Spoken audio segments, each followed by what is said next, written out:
take it back to you now, Chhavi. I think what's often overlooked in the conversation around breast cancer survivors is their ecosystem, and that includes their ecosystem of caregivers.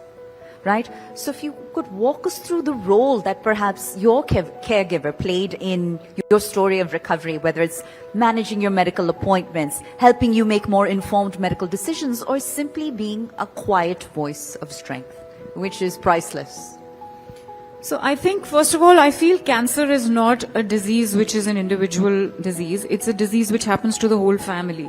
So caregiver becomes extremely important. And so I think there's a step-by-step role that everybody plays in a cancer journey. First is the doctor, who's going to treat you, do your surgery, tell you this is medicines, what you have to have.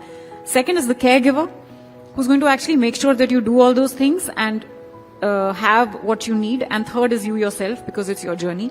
So a caregiver's journey also is different for different caregivers, just like a cancer journey. So depending on what the patient needs is what the caregiver journey looks like. In my case, I think for the first 3 months, were the hardest after the surgery for me. And it was difficult even for me to understand what I wanted, what I needed. So obviously it was that much more difficult for my husband to understand what I needed. But I know that my journey was, it was not just a cancer journey, it was also a journey of me rediscovering myself. So for him to allow me to go on that path without a worry was the biggest strength that I could have ever expected, because there were times that I just wanted to run away, and I would just tell him that I'm taking off for 2-3 days, and he would be just, okay, you go, do what you need, take the time, don't worry about work, don't worry about kids, I'm here. Incredible. I don't know mentally what he went through, because he never told me. I told him everything that I went through. So I think that's probably the only thing that he could do during that time, but that was the most important thing that I needed. What an incredible pillar of support, right? And, you know, another point that Chhavi brought up earlier in the conversation that really struck me was that one doesn't just want to be labeled as a cancer survivor. What they're most concerned about is quality of life, right? Is their 2.0 version of life going to resemble their former self? How do you guide patients through that journey?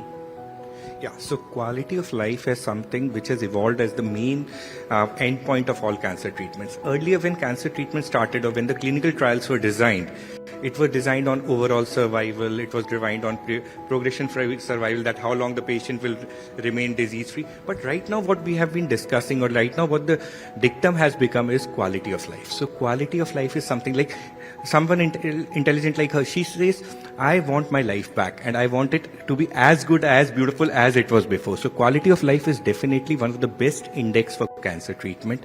So coming back from the thing she started, surgery. Now we are getting into smaller surgical fields. We are able to get into breast conservation surgeries where the, I'll say, the defacement of the body is the least. So that is one important part of breast cancer. We try to avoid these topics. Even patients at times try to avoid these topics, and we have to like jam it into them that you talk to us. You don't have to just tell us, just remove the breast. No, you have to understand what disease you have, how we can conserve it, how we can maintain your body structure. The second aspect came with drugs. So I am a medical oncologist. So medicines or chemicals means chemotherapy, which are used to treat. So nowadays the biggest invention I think in cancer chemotherapy was a simple tablet for nausea vomiting.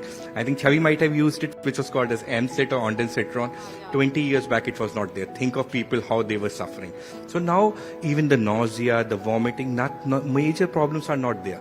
So we have skull cooling caps which we can put on the scalp, the hair can be saved. So basically medical oncology has evolved. It has evolved from a branch which was more like a destructive branch to something very constructive, very beautiful, and we try to preserve the quality of life. So oncology it was a Trishul branch. So you had a medical oncologist, you had a surgical oncologist, and you had a radiation oncologist. But now it has become a holistic oncology. So it is not only oncology, it is psycho-oncology, nutritional oncology, everything interwoven into one thing. So a cancer center is incomplete till you have a comprehensive, collective group of people who are able to give you a complete holistic solution in cancer. It sounds very multidisciplinary. Yes.